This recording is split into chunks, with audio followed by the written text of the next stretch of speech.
한 주간 동안 잘 지내셨죠? 예, 말씀을 기다렸다고 하니까 너무 기쁘고 행복합니다.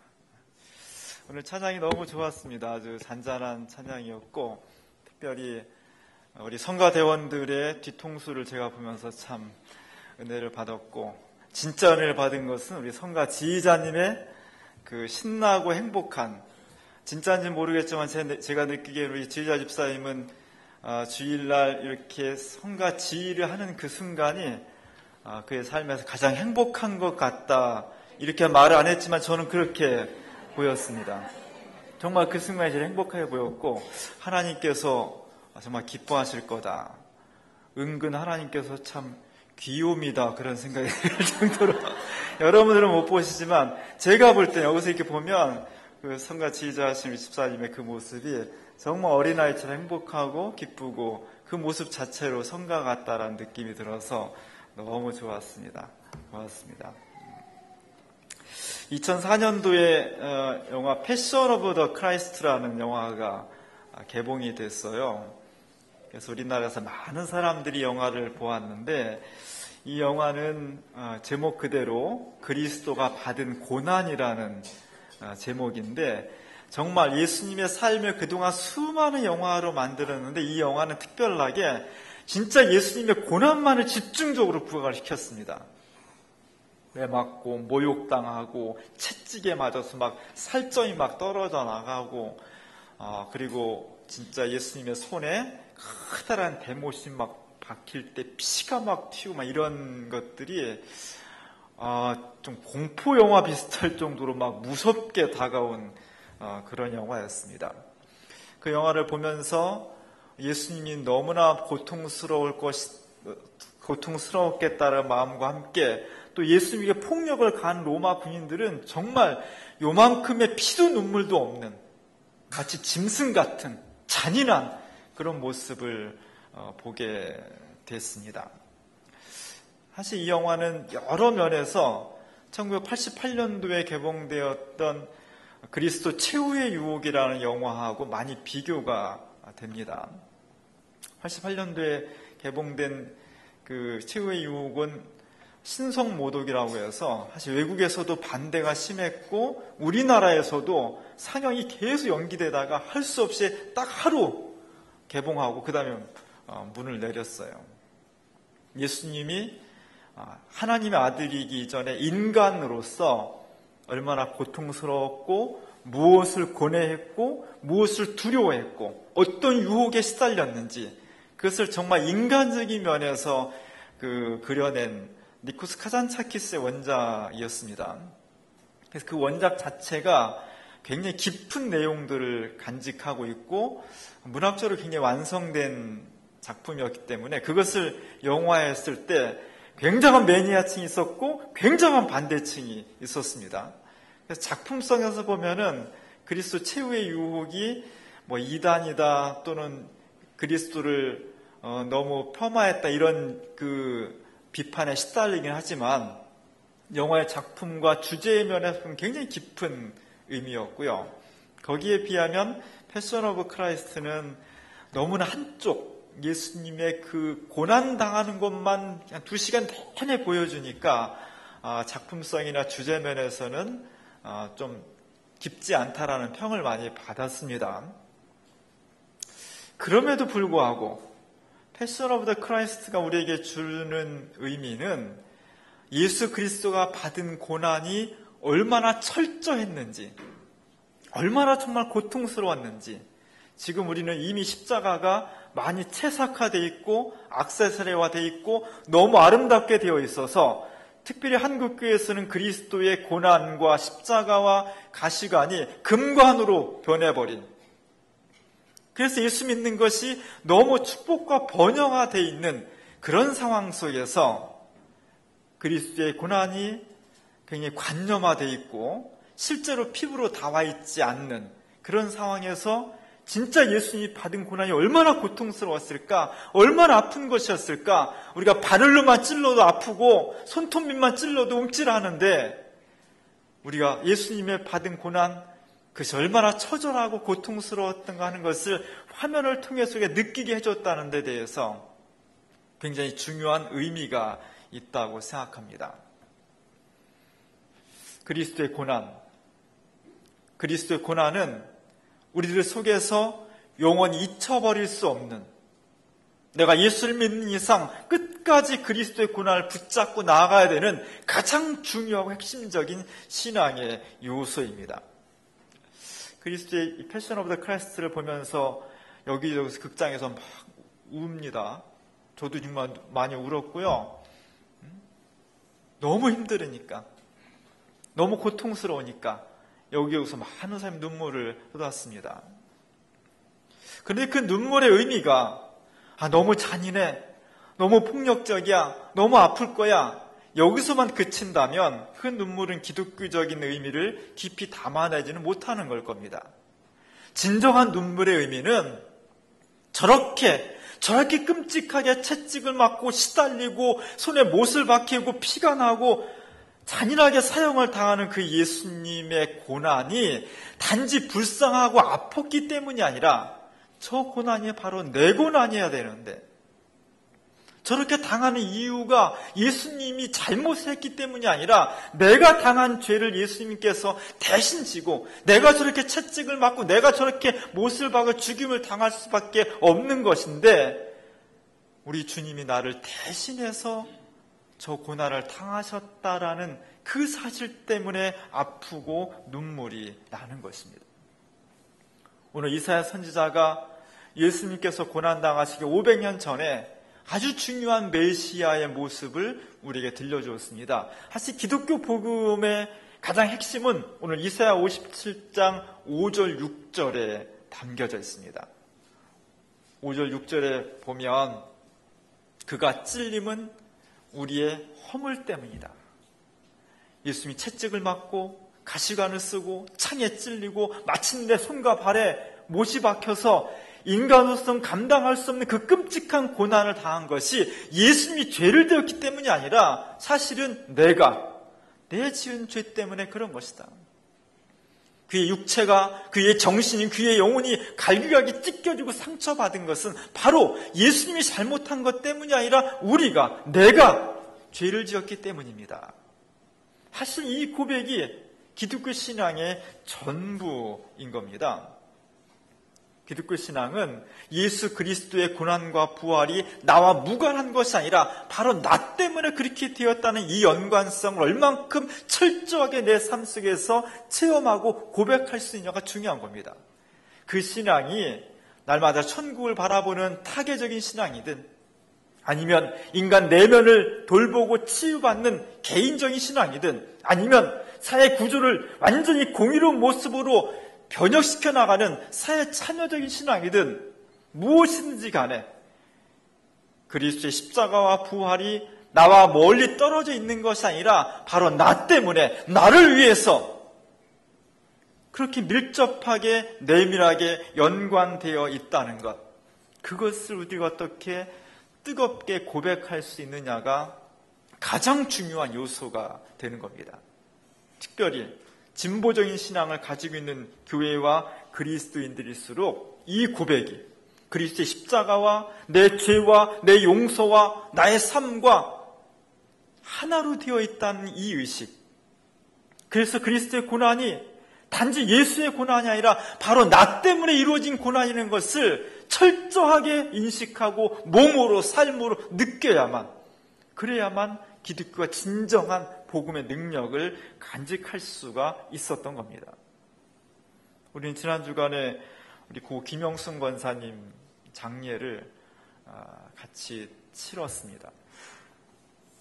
우리 교회가 43년 전에 이곳에 정말 가난하고 힘든 사람들과 더불어 살아갈 때 어른들한테 처음 전도한 것이 아니라 아이들하고 같이 놀고 그들과 돌보고 공부하고 이러면서 시작이 되었을 때 우리 교인 중에 첫 번째 어른 전도로 되신 분이 김영순 권사님이라고 해요. 저는 권사님의 삶을 잘은 모르겠습니다.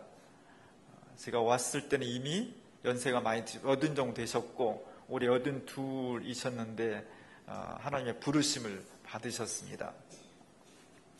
그런데 이렇게 볼 때 이렇게 풍요롭고 넉넉한 삶을 살지는 못했던 것 같아요. 우리 교인들 대부분이 그랬던 것처럼 가난하셨고, 또 질병도 아프셨고, 또 자녀들 키우시냐고 많은 고생도 하셨고, 그런 가운데에서 정말 교회를 통해서 믿음으로 오직 하나님께만 내 모든 것을 맡깁니다, 기도하면서 주님께 희망을 두면서 그렇게 살아오셨습니다. 제가 2013년 12월 달에 부임했는데 아마 제가 오기 전에, 얼마 전에 평생 동안 의지하는 남편께서 돌아가셨고, 그 사건이 권사님한테 굉장히 육체적으로, 정신적으로 큰 충격이 되었던 것이고, 한쪽의 삶의 부분이 무너져 내렸으니까 그때부터 몸과 마음에 급격히 쇠퇴해졌던 것 같습니다. 제가 왔을 때는 걷는 것도 좀 불편하셔서 지팡이도 짚고 다니시고, 어떤 때는 막 다리가 아프셔서 못 걸어 다니시고, 그 뒤에는 또 마음도 약해 있어서 치매도 오시고, 이런 과정을 겪으면서 많은 고난 가운데 있다가 그래도 하나님께서 적절한 때에 평안함으로 부르셔서 너무나 감사했습니다.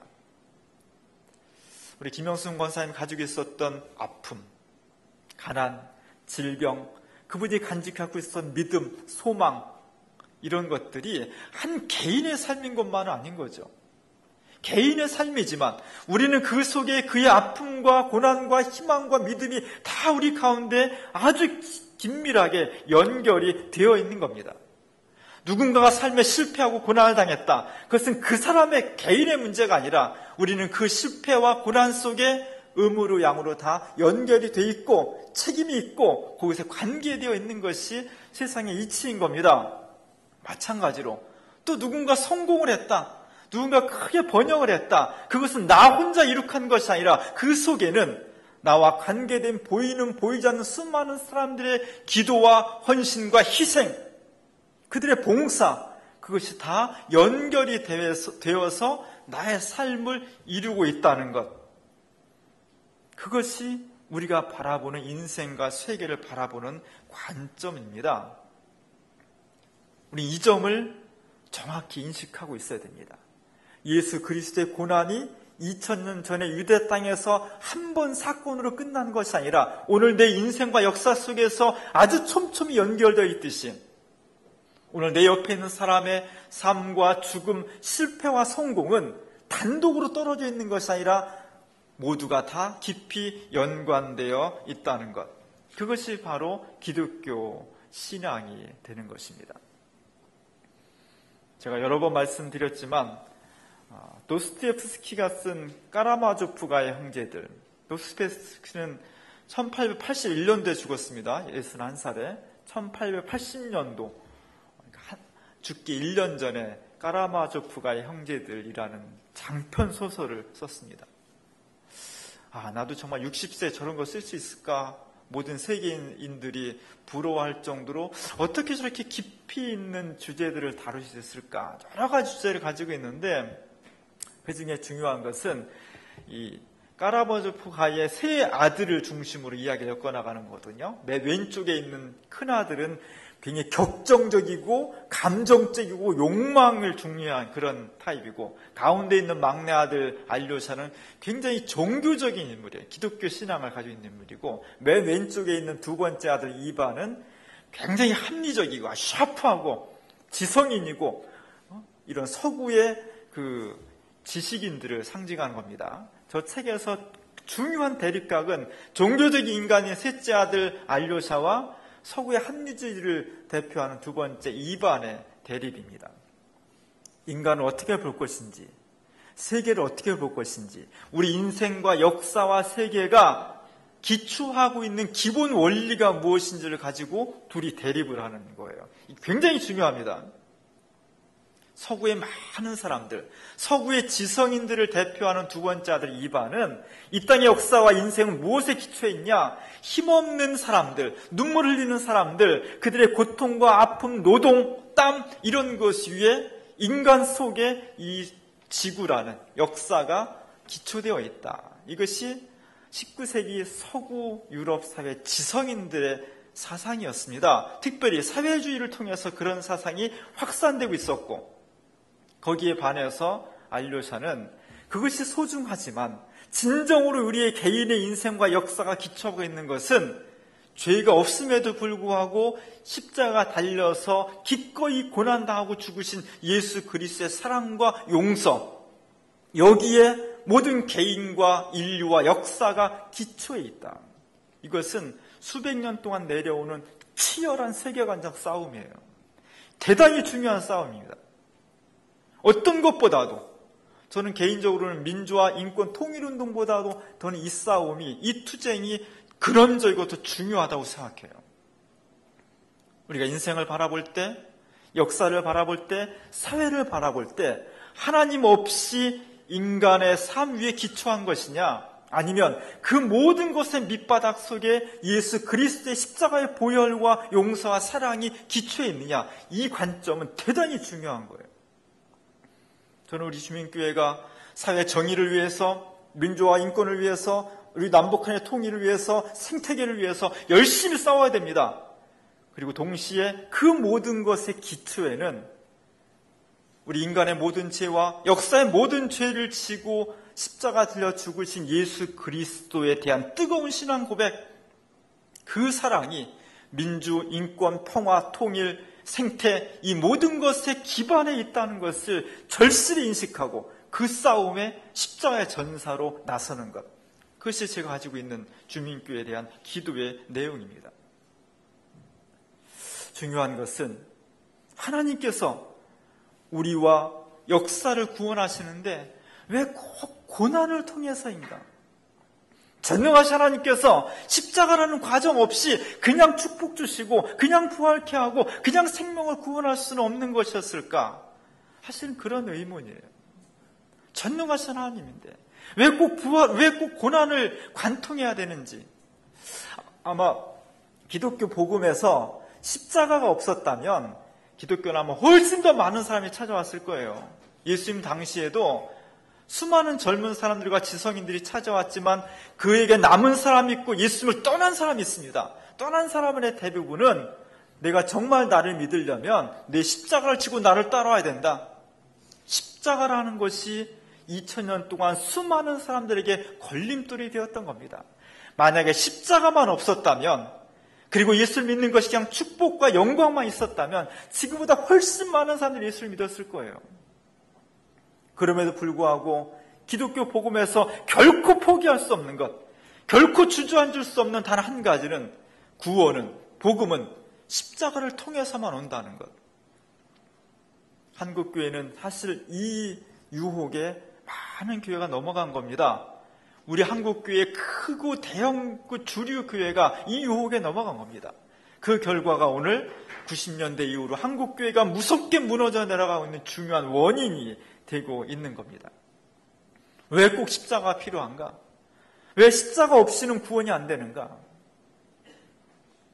고난과 아픔은 너무 힘든 것이지만 우리의 죄와 우리의 영혼과 역사의 죄를 정화할 수 있는 방법, 다시 깨끗해서 새롭게 할 수 있는 방법은 이 고난과 눈물을 통하지 않고는 될 수 없다는 것, 그것이 기독교의 정치학이기 때문이에요. 창세기 33장에 보면 에서와 야곱이 만나는 장면이 있습니다. 야곱과 에서는 쌍둥이였지만 철천지 원수였습니다. 도저히 상종할 수 없는, 그렇게 수십 년을 사는 겁니다. 내가 야곱만 만나면 반드시 먼저 쳐줄 것이다. 에서가 군사를 양성해서 야곱을 쳐들어옵니다. 만날 때. 그러나 그들이 만났을 때 네가 잘했네, 내가 잘했네, 멱살을 싸운 것이 아니라 그냥 만나서 부둥켜 안고 엉엉 울었습니다. 그 엉엉 운 눈물과 고난과 아픔 속에서 20여 년 동안 있었던 회한, 아쉬움, 증오, 원수, 이런 것들이 다 용서되고 새롭게 관계가 형성되는 놀라운 새 출발이 일어났던 겁니다. 오늘 우리들 속에 새로운 역사를 만든다는 것은 이 고난의 과정, 아픔의 과정을 생략하고서는 있을 수 없다는 거예요.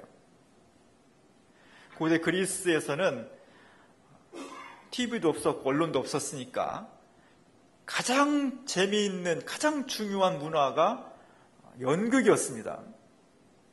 그 연극 대본을 쓰는 사람이 가장 유명한 그 작가들이었습니다. 근데 그들의 대부분의 작품이 다 비극이에요. 오늘 요즘 우리는 별 웃을 일이 없어서 억지로라도 웃자고서 개그 콘서트 보고 뭐 우차사도 보고 그냥 뭐 봐서 막 웃을 일이 없는데 억지로 막 웃음 치료도 하고 막 그래. 웃어야죠. 너무 힘드니까. 근데 옛날 2500년 전, 2000년 전 고대 그리스에서는 이 희극, 개그, 뭐 코미디 이런 것은 저 하류 것으로 생각을 했어요. 가장 인생의 고상한 것, 인류 역사의 가장 고상하고 아름다운 것은 비극을 통해서만 표현될 수 있다. 그래서 대부분 주인공들이 다 죽어요. 우리 인생을 설명할 수 없는 아픔, 고난, 운명 이런 것들을 표현해내는데 비극을 이용을 했고 그 비극만이 역사를 새롭게 할 수 있다고 믿었던 겁니다. 오늘 우리들 속에 인생의 희극도 있고 비극도 있습니다. 부활도 있고 십자가도 있습니다.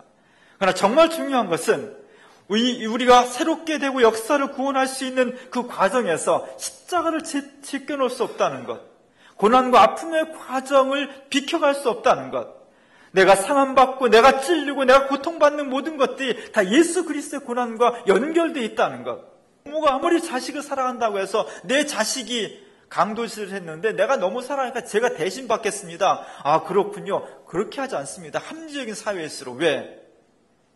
죄에 대한 대가는 본인만이 해결할 수 있다는, 그것이 인간 이성과 합리성을 추구하는 사회의 보편적인 상식입니다. 맞죠? 그런 면에서 보면 하나님은 비합리적인 분이에요. 인간은 합리를 추구하고 조리 있는 세상을 추구하지만 하나님은 비합리적이며 부조리한 분이에요. 왜? 죄를 짓는 그것에 대해서 죄를 심판한다면 다 우리를 심판해야 되지만 죄를 심판하는 대가를 우리 인간에게 아니라 하나님의 아들 예수 그리스도에게 그 죄의 모든 것을 다 맡겨버렸다는 거예요. 그것 때문에 주님께서 채찍을 맞으시고 가시관을 쓰고 십자가 달려 죽는 그런 모진 고난을 당했다는 겁니다. 죄는 우리가 졌는데 합리적 인간이라면 그 죄 지은 사람에게 죄의 대가를 물어야 되는데 하나님은 비합리적이고 조리 있지 않기 때문에 그 죄를 하나님의 아들에게 맡겼다는 겁니다. 이것이 세상의 법칙을 넘어서는 합리성과 조리성을 추구하는 인간 세계를 넘어서는 하나님의 사랑이고 은총이라는 겁니다. 이것이 기독교 복음의 가장 위대한 요소가 되는 겁니다. 오늘 우리는 그 사랑 앞에 서 있습니다. 날마다 이렇게 주님의 십자가 앞에 또는 책으로 그림으로 교회에 와서 날마다 그 십자가 앞에 서 있습니다. 진정한 신앙은 그 십자가 앞에만 서면 내가 정말 몸도 아프고 가난하고 해결해야 될 과제가 너무 많아서 어떤 때 하나님이 원망스럽기도 하고, 그러나 그리스도의 십자가 앞에만 서면 주님, 제가 주님 앞에 더 이상 요구할 게 없습니다. 저는 저 십자가에서 주신 십자가의 사랑 하나만으로도 너무나 족합니다. 이런 고백이 나와야 되는 겁니다. 우리가 창립 기념주일 때 우리가 그림을 하나 걸었습니다. 카라바초의 그리스도의 매장이라는 그림을 걸었습니다. 주님께서 저렇게 십자가 내려서 무덤 속으로 들어가기 직전 1604년도에 그린 저 그림은 사실은 누에복교회라는 한 교회 예배당에 걸리게 되어 있었습니다. 근데 저것을 거는 교회에서 저걸 어떤 높이로 걸었냐? 예수님이 지금 딛고 서 있는 저 두꺼운 돌판, 그 돌판이 사람 눈높이에 딱 오도록 걸었다는 거예요. 얼마나 사실적으로 그렸는지 저 돌판이 그냥 이렇게 평면으로 되는 게 아니라 각도가 45도로 돼 있잖아요. 그래서 저 그림을 보려고 가까이 오던 사람들이 깜짝 놀라서 저 돌판에 모서리에 눈이 딱 머리 이마가 찔까 봐 흠칫했다는 거예요. 사실 예수 그리스도의 십자가는 우리의 삶과 역사에서 저렇게 우리를 깜짝 놀라게 하는, 우리를 때로는 충격에 빠뜨리는, 우리를 때로는 걸려 넘어지게 하는 그런 돌판과 같은 겁니다. 우리가 정말 주님의 십자가 앞에 설 때마다 나 자신을 돌아보고 내 자신을 회개하고 아프고 고통스러워야 돼. 그것이 힘들기 때문에 십자가는 다 제껴놓고 축복과 번영과 부활만을 추구해야 된다면 우리 하나님께서 그리스도의 고난을 통해서 인류 역사 전체를 구원하는 거룩한 아픔의 과정을 생략해 버림으로써 기독교 복음을 반쪽짜리로 만들게 되는 겁니다. 오늘 주님께서 고난을 당하셨습니다. 그분이 죄가 있어서가 아니라 그분이 정말 그런 끔찍한 폭력과 아픔을 당할 어떤 죄를 지어서가 아니라 사실은 그 죄를 내가 지었는데 비합리적이게도 불합리하게도 하나님께서는 그 놀라운 사랑과 은총으로 그 죄를 그리스도에게 물었다는 겁니다. 그래서 우리는 모두가 다 그리스도의 은총을 받은 사람들이고 그리스도의 놀라운 사랑에 빚진 사람들입니다. 사순절 5번째 주일을 맞이해서 우리가 주님의 십자가를 바라볼 때마다 저 십자가가 바로 내 죄 때문에 당하는 주님의 사랑입니다. 저는 그 사랑 앞에 서면 내가 지금 마음이 아프고 뭔가 요구할 게 있고 뭔가 원망스러운 것이 있다 할지라도 그리스도의 십자가 앞에 서면 나는 아무것도 아닙니다. 그런 고백이 이 기간 동안에 우리의 속에서 넘쳐나기를 원합니다. 거룩한 아픔 속에 그리스도의 구원이 있습니다. 우리가 당하는 고통이 하나님 위한 거룩한 아픔이라면 감사하며 기뻐하며 이 십자가의 길을 끝까지 가시기 바랍니다. 그 끝에 부활의 영광과 새로운 생명이 기다리고 있습니다. 기도하겠습니다. 은혜로우신 하나님, 우리 주님께서 생각만 해도 끔찍한 폭력과 고통을 당하셨습니다. 그 아픔이 아픔으로서만 끝나는 것이 아니라 그 고난을 통해서 우리 모든 개인과 역사의 죄가 용서를 받고 새로운 생명을 얻게 되었습니다. 우리는 가능하면 아프기 싫고 우리는 가능하면 고난을 돌아가고 싶습니다. 그러나 주님께서 당하신 십자가의 고난을 바라보면서 우리가 주님 때문에 내 이웃 때문에 당하는 아픔과 고난을 회피하지 않게 하시고 기꺼이 그 고난에 동참함으로써 부활과 생명을 함께 누릴 수 있는 믿음을 저희들에게 허락해 주시옵소서. 오늘날 수많은 사람들이 우리의 인생과 역사가 그리스도의 십자가를 제껴놓고 인간 위에 세우려고 하지만 우리는 끊임없이 이 세계와 역사가 우리의 인생이 그리스도의 십자가 구원과 은총 속에 있다는 것을 증언하는 우리 모두가 될 수 있도록 인도하여 주시옵소서. 예수님의 이름으로 간절히 기도합니다.